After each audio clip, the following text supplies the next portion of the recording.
বিজয় 24 টিভির পক্ষ থেকে সরাসরি লাইভ। এটা ঠাকুরগাঁও জেলার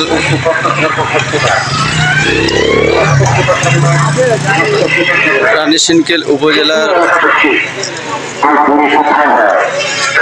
8 নম্বর ওয়ার্ডের হরিপুর এবং রানীশিনকেলের স্বাগতম ব্রিজের ঠিক আগে অর্থাৎ দক্ষিণ হাড়িয়ায় এক ট্রাক অ্যাক্সিডেন্ট, যদিও কোনো লোক মারা যায়নি, কিন্তু একটি গরু একবারে মারা যাওয়ার মতো অবস্থা।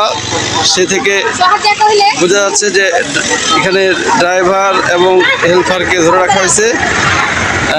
কোনো লোক মারা যায়নি, কিন্তু অ্যাক্সিডেন্ট দ্রুত গতি, অ্যাক্সিডেন্ট খুব গুরুতর, যার কারণে একটি গরু অসুস্থ